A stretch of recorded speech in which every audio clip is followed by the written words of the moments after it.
जय महाकाल, जय माता महाकाली।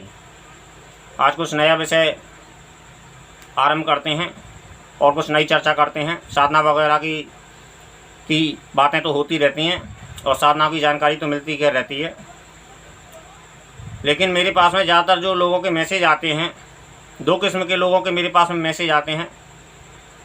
एक तो परेशान लोगों के मैसेज ज़्यादा आते हैं और एक 1.5 फुटिया से संबंधित ज़्यादा मैसेज मिलते हैं।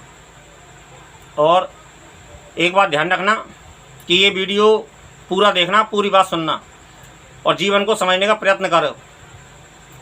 परेशान लोगों के लिए एक बहुत बड़ी समस्या होती है कि वो सोचते बहुत हैं और करते बहुत कम हैं।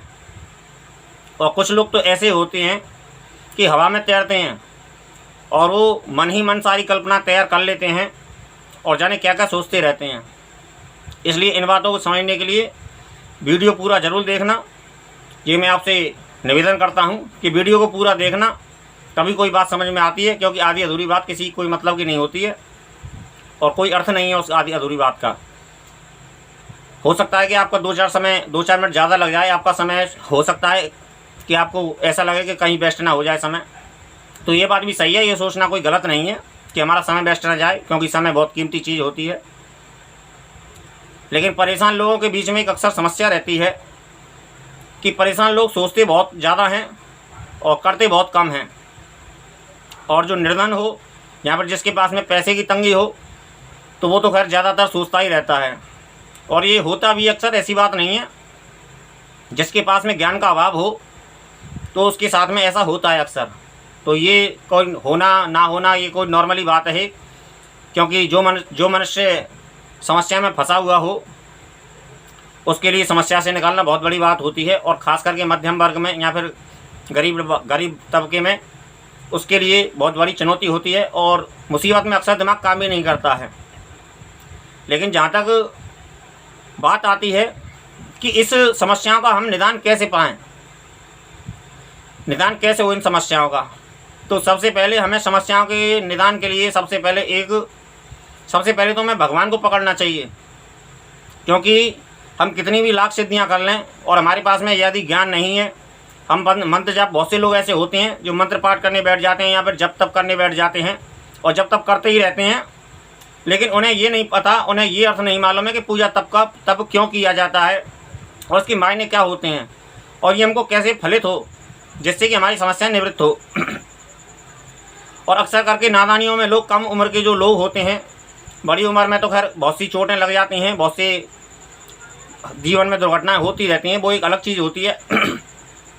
लेकिन खासकर युवा वर्ग में ये समस्या ज़्यादा देखी जा रही है कि युवा वर्ग या फिर मीडियम मध्यम क्लास की कोई भी हो सकता है। अगर समस्या तो खैर किसी के भी पास में आ सकती है और समस्या हमेशा ज्ञान का कारण होती है। और बहुत से लोग हवा में तैरते रहते हैं, हवा में सारी कल्पनाएँ करते रहते हैं। और बहुत से लोगों के मैसेज आते हैं कि गुरुजी मैं ऐसे ऐसे परेशान हुआ। अभी कल 2-4 दिन पहले अभी एक लड़के का मैसेज आया, नई उम्र का लड़का था और कह रहा था, सबसे पहले उसने मुझे यह संपर्क किया कि मुझे एक माला चाहिए। मैंने कहा कैसी माला चाहिए, किसके लिए माला चाहिए? कि डाकनी साधना के लिए, डाकनी साधना करनी है मुझे। अच्छा, तो मैंने ये पूछा कि ये साधना तुमको बताई किसने है और ये तुमको माला ही क्यों चाहिए, केवल और भी जो चीज़ें होती हैं? तो उसने यही कहा कि मैं डाकनी साधना करना चाहता हूँ और मुझे माला चाहिए उसके लिए, सिद्ध की हुई माला। तो ठीक है, मैंने उससे पूछा। तो फिर बाद में बोला मैंने कि भाई तुमको ये साधना किसने बताई है और किस लिए करना चाहते हो? कि मैं बहुत परेशान हूँ इस समय, और बहुत समय परेशान हूँ मैं लेकिन समस्याओं की जहाँ तक बात है तो इस विषय को यूँ लेते हैं कि यदि कोई परेशानी है, एक तो लोगों को ये ज्ञान नहीं है कि कौन सी साधना किस काम में आती है। सबसे पहले लोगों को यही ज्ञान नहीं है। ज़रूरत है धन की व्यक्ति को, और आदमी यक्षिणी साधना कर रहा है, भूत प्रेत साधना कर रहा है या फिर जिन जिन्नात साधना कर रहा है। उनको ये अर्थ नहीं पता है कि ये साधना कौन सी देती है। और ज़्यादातर यूट्यूब पे बहुत सी बातें बढ़ चढ़ के बताई जाती है। कोई भी साधना करो, ये ठीक है कि साधना करना अच्छी बात है और साधना करनी चाहिए और साधना फलित होती है और साधना असर भी दिखाती है। साधना में बहुत सी चमत्कारी घटनाएँ भी होती हैं, ये बात सही है। लेकिन जितना लोग बात सोचते हैं या फिर जो लोग बताते हैं, इतना कभी नहीं होता है कोई भी चमत्कार। क्योंकि बात बात पे हम चमत्कार नहीं दिखा सकते हैं किसी भी साधना से। लेकिन विषय चल रहा है मुसीबत का, समस्या का। तो समस्याओं से यदि इस जीवन में निजात पानी है तो एक बात हमेशा याद रखना कि भगवान को अभी कभी भी अपना साथ मत छोड़ना। और यदि अज्ञानता दिखाओगे और गलत कर्म करोगे तो दंड भी भुगतना पड़ेगा और समस्याओं से भी सामना करना पड़ेगा। ये हर आदमी के लिए अनुकूल है, ये हर आदमी पर दंड लागू होता है। इस जगत में जहाँ तक मेरे इष्ट हैं वो ऐसा कहते हैं कि ना मेरे लिए छूट है ना तुम्हारे लिए छूट है। प्रकृति के नियम में हर कोई बंधा हुआ है और प्रकृति के नियम को कोई काट नहीं सकता है और प्रकृति एक नियम से चलती है और इस प्रकृति के नियम को कोई भंग नहीं कर सकता है। वो त्रिदेव भी जो हैं वो भी एक नियम के अंतर्गत आते हैं और नियम के अंतर्गत कर्म करते हैं और वो भी साधना में निरंतर बने रहते हैं। और हर त्रिदेव ने, ब्रह्मा जी ने भी इस जगत में तपस्या की है, श्री हरि विष्णु ने जी भी यहाँ तपस्या की है और भगवान शिव ने भी यहाँ तपस्या की है और सदा तपस्या में लीन रहते हैं। जितना ज़रूरत है संसार की उतना अपना वर्क करते हैं, बाकी समय वो अपना निरंतर अपना साधना में लीन रहते हैं। श्री हरि शिव जी की साधना में लीन रहते हैं और शिव जी भगवान शिव हमेशा श्री राम नाम में व्यस्त रहते हैं और जो कर्म उनके निवृत्त जो दैनिक कर्म होते हैं वो भी करते हैं। लेकिन बात आती है यहाँ समस्याओं की। तो समस्याओं से निकलने के लिए सबसे पहले तो यह ज़रूरी है कि हम भगवान को पकड़ें। ये मेरा अपना व्यक्तिगत अनुभव है और ये मेरा व्यक्तिगत राय है, माने या ना माने ये आपकी मर्जी है, कि सबसे पहले तो इस जगत में भगवान को पकड़ें और भगवान को कभी छोड़ें नहीं। क्योंकि मुसीबत में कोई साथ नहीं देता है। चाणक्य ने कहा है, चाणक्य ने अपने शास्त्र में कहा है, अपनी तंत्र चाणक्य नीति में कहा है कि यदि बुरे वक्त में कोई साथ देता है तो यहाँ तो पैसा साथ देता है और यहाँ पर भगवान साथ देता है।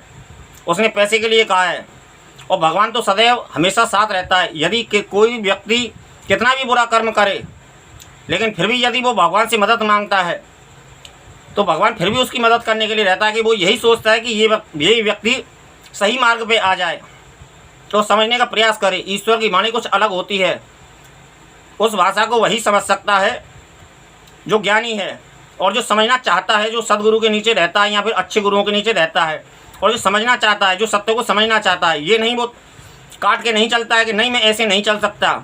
यदि तुम टेढ़े रास्ते चलोगे, टेढ़े रास्तों को वसूलने, एक बात हमेशा याद रखना, कर्म की जो डोरी है वो इंसान के हाथ में है और जो फल है, फल की डोरी भगवान के हाथ में है और फल तुमको कब कैसे मिलेगा ये ऊपर वाला तय करेगा।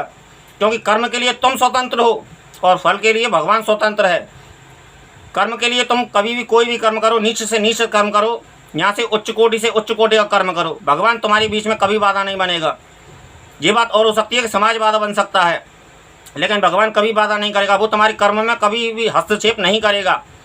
लेकिन फल का भी हिसाब, जैसे तुम अपने मनमानी कर्म करोगे ऐसे ही फल भी वो अपने मनमानी ही देगा और कब देगा वो उसकी मर्जी है, क्योंकि फल उसके हाथ में है, कर्म इंसान के हाथ में है। बहुत से लोग कहते हैं कि मैं भाग्य जैसी चीज़ को नहीं मानता। होता है, ऐसी बात नहीं कि नहीं होता है, भाग्य होता है, लेकिन इसका अर्थ यह नहीं होता कि व्यक्ति से आदमी की कर्म करने की स्वतंत्रता छीन ली गई है भाग्य ने। भाग्य ने कभी नहीं छीना आदमी कर्म को। कर्म एक ऐसी चीज़ है कि कर्म से हम भाग्य को बदल सकते हैं, उसमें जोड़ सकते हैं। यदि हमारे जीवन में हम फिलहाल में दुख भोग रहे हैं तो किसी भी ऐसी तंत्र में ऐसी अनेक साधनाएँ आती हैं और शास्त्रों में ऐसी देवी देवताओं की अनेक वैदिक मंत्र आते हैं, वैदिक पाठ आते हैं कि जिससे हम अपनी समस्याओं से निकल सकते हैं। तो ये कर्म के अंतर्गत आता है और कर्म यहाँ सभी को अनिवार्य है। यहाँ शिव जी भी कर्म करते हैं, श्री हरि विष्णु भी कर्म करते हैं और ब्रह्मा जी भी कर्म करते हैं और प्रत्येक व्यक्ति का, इस संसार का प्रत्येक व्यक्ति कर्म करता रहता है। वो कर्म कौन सा करता रहता है एक अलग अलग विषय हो सकता है, लेकिन बात चलिए यहाँ समस्याओं की। तो समस्याओं के निकलने के लिए ये मेरा व्यक्तिगत अपने अनुभव है और राय है कि सबसे पहले यदि कोई भी ऐसी समस्या है तो शिव जी एक ऐसे देवता हैं। सबसे पहली बात तो शिव जी सरल हैं। सरल वो इसलिए कहे जाते हैं क्योंकि वो सबके हैं, जितने वो दैत्य के हैं, जितने वो असुरों के हैं, जितने वो मानव के हैं, इंसान के हैं, उतने ही जीव जंतुओं के हैं। क्योंकि सृष्टि जगत का मूल, शिव जी इस जगत का मूल हैं। शिव और शक्ति इस जगत का मूल है और हर चीज़ उनके अंतर्गत आती है। तो इसलिए हरि दैत्य कभी भी श्री हरि विष्णु की साधना नहीं की दैत्यों ने कभी, क्योंकि वो जानते हैं कि वो उनका साथ नहीं देंगे। लेकिन शिव जी से बाणासुर ने वरदान मांगा, हिरण्यकशिपु ने वो क्या कहते हैं और भी अनेक, भस्मासुर ने भी वरदान मांगा, दैत्य ने भी, वो महाभारत में वो एक प्रसंग आता है, अर्जुन ने भी तपस्या की उनकी, वो सभी को वर देते हैं। शिव जी एक ऐसे देवता हैं कि उनकी सरलता का पैमाना ये है कि वो कभी भी अपनी साधना, अभी कोई भी उनकी साधना करता है तो विघ्न नहीं डालते उसकी साधना में, क्योंकि शिव शास्त्र नाम का यह कथन है कि कोई भी देवी देवता की हम जब साधना करने चलते हैं तो अक्सर हमारी साधनाओं में विघ्न आते हैं, लेकिन शिव जी की साधना में कभी कोई विघ्न नहीं आता है। वो व्यक्ति की एक अलग बात है कि व्यक्ति की समझ पलट जाए, या फिर वो एक अलग विषय हो सकता है, या फिर विश्वास टूट जाए उसके बीच में डोरी से जल्दी फल मिलने के चक्कर में, ये बात एक अलग हो सकती है। लेकिन शिव जी के साधना में मैं 1 वर्ष से प्रयत्न कर रहा हूँ, लगभग मुझे साढ़े 10 महीने हो गए हैं, और मेरा 1 डेढ़ महीना बाकी है 1 वर्ष के मेरे जो मैंने अनुष्ठान उठा रखा है। तो मेरे बीच में ऐसी कोई दिक्कत नहीं, जो बड़ी समस्या जो विघ्न में जैसे लोग मानते हों, क्योंकि लोग तो पता नहीं शंका करने वाले लोग होते हैं, उनका मस्तिष्क कुछ और कहता है, तो वो छोटी छोटी बात को विघ्न समझ सकते हैं। लेकिन मैं ऐसा नहीं मानता, छोटी मोटी बात बहुत सी जीवन में होती रहती है। यदि हम संसार में चल रहे हैं, संसार में रह रहे हैं, और संसार में खा पी रहे हैं, और संसार में रहते हैं, तो छोटी मोटी बातें होना संसार में नॉर्मली है। लेकिन जो देवी देवताओं की साधना में मैंने भी महसूस किया, पहले भी मैंने साधना की है। इस समय मेरी 10 साढ़े 10 महीने की साधना हो गई है, तो मुझे इस समय अंतिम समय में इंद्रियों को कंट्रोल करना कितना कठिन होता है ये मैं जानता हूँ। लेकिन फिर भी मैं शिव जी से प्रार्थना करता हूँ कि मेरा अनुष्ठान पूर्ण करवाइए और मुझे मेरे लक्ष्य तक पहुँचाइए। मैं ऐसी प्रार्थना करता हूँ कि मेरी साधना में हमेशा शिव जी से ही प्रार्थना करता हूँ, और अपने गुरुदेव से प्रार्थना, जो भी जैसा मन में आता है तब ऐसी बात प्रभु से कह देते हैं, और वो मदद भी करते हैं। ऐसी बात नहीं है मैं कितनी बड़ी समस्याओं से निकला हूँ ये मैं जानता हूँ, लेकिन केवल भगवान के भरोसे और अपने गुरुदेव के भरोसे ही निकला हूँ। यदि मैंने भगवान को ना पकड़ा होता तो आज मैं यहाँ तक स्थिति नहीं आता। तुमको अंदाज़ा नहीं होगा कि मेरा पूरा परिवार कितनी मेहनत करता है, तब हम जाके अपने जीवन की रोजी रोटी चला पाते हैं। और मुझे साधना में भी निरंतर व्यस्त रहना पड़ता है। मैं सुबह भी अपना 2-3 घंटे, मेरे 2-3 घंटे पूजा सेवा में ख़राब होते हैं, और शाम को भी ख़राब क्या होते हैं, मतलब जाते हैं मेरे, और शाम को भी जाते हैं। और भी फिर जीवन का कर्म भी करना पड़ता है, धन भी अर्जित करना पड़ता है संसार से, और बहुत सी चीज़ें सीखनी समझनी पड़ती हैं। बहुत से लोगों को समय देना पड़ता है। कुछ जो जानकार लोग हैं साधनाओं के या फिर अध्यात्म के, तो उन लोगों से संपर्क भी बना रहता है, तो उसमें भी समय वेस्ट होता है। तो मैं और मेरी पत्नी कितनी मेहनत करते हैं ये हम जानते हैं। मैं साधनाएँ भी करता हूँ और संसारिक कर्म भी करता हूँ, तब जाके धन अर्जित होता है। परेशान व्यक्ति को, मुसीबत में फंसे व्यक्ति को कितना कर्म करना पड़ता है, कितनी मेहनत करनी पड़ती है, ये वही जानता है। और बहुत से लोग हैं ऐसे मेरे जैसे, ऐसी बात नहीं है। लेकिन कभी भी एक बात हमेशा याद रखना चाहिए कि समस्याओं से निजात पाने के लिए, समस्याओं से निकलने के लिए सबसे पहले तो भगवान को छोड़ें, भगवान को ना छोड़ें कभी भी।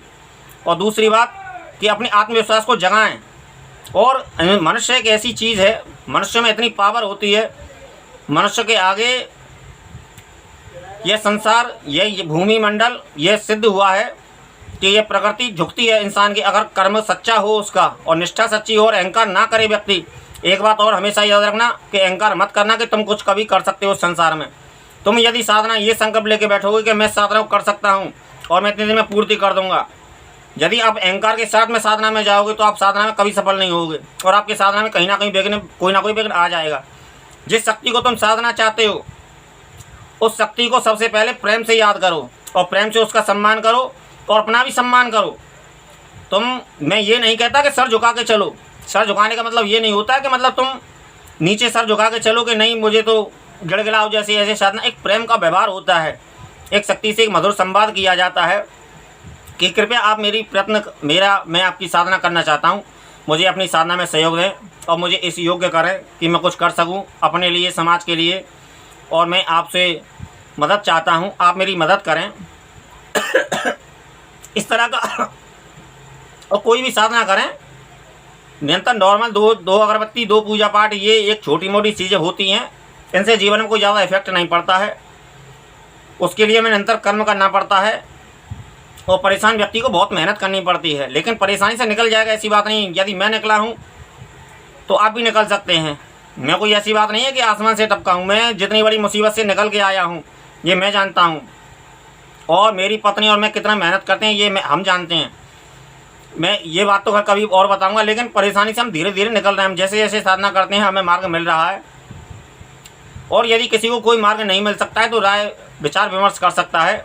लेकिन एक बात हमेशा याद रखें कि समस्याओं से निकलने के लिए कोई भी एक मार्ग चुनें, एक निश्चित मार्ग चुनें जिसको आप मानते हो, और दैवीय शक्ति चुनें। कभी भी तंत्र की उन विद्याओं की तरफ नहीं जाना चाहिए जिनसे, एक बात हमेशा याद रखना, उग्र साधना तामसिक साधना है। कभी भी व्यक्ति को वो आध्यात्मिक उन्नति नहीं दे पाती हैं जो महाविद्याएँ हमें उन्नति या फिर उच्चता दिलाती हैं हमें समाज में। उच्चता की सभी को ज़रूरत है, सभी धन चाहते हैं, सभी सुख चाहते हैं, सभी सब कुछ चाहते हैं। इस संसार में सभी सुख भोगना चाहते हैं, गाड़ी चाहते हैं, बंगला चाहते हैं, मैं भी चाहता हूँ, आप भी चाहते हैं, और सभी चाहते हैं। नॉर्मली जो संसार में रहता है तो वो सभी चाहते हैं। लेकिन यदि हम सीधे मार्ग पे चलेंगे और सही मार्ग पे चलेंगे तो भगवान हमारी मदद करता है, और हमारे मार्ग को हम अपनी जैसे जैसे मन को पवित्र करते हैं, दृष्टि को सही रखते हैं और व्यक्ति के साथ में ईमानदारी का व्यवहार करते हैं तो भगवान हमारी मदद करता है। लेकिन हम गलत मार्ग से, शॉर्टकट मार्ग से जाएंगे तो इस भरोसे में मत रहना कि भगवान हमारी मदद करेगा, समझे ना। जो जिस कर्म को अगर कोई गलत कर्म कर रहे हो और गलत व्यक्ति से राय लोगे तो वो मदद कर देगा आपकी, लेकिन वो भी तब तक करेगा जब उसको अपना फ़ायदा दिखेगा। एक बात बहुत अच्छे तरीके से समझ लो, यदि शॉर्टकट मार्ग अपनाओगे तो फंस जाओगे और कहीं ना कहीं फंस जाओगे, क्योंकि ये ऊपर वाले की दुनिया है। इंसान का यहाँ बहुत कुछ नहीं है, और कुछ गिना चुना उसके पास में थोड़ी सी बुद्धि होती है, वो समय समय की बात होती है।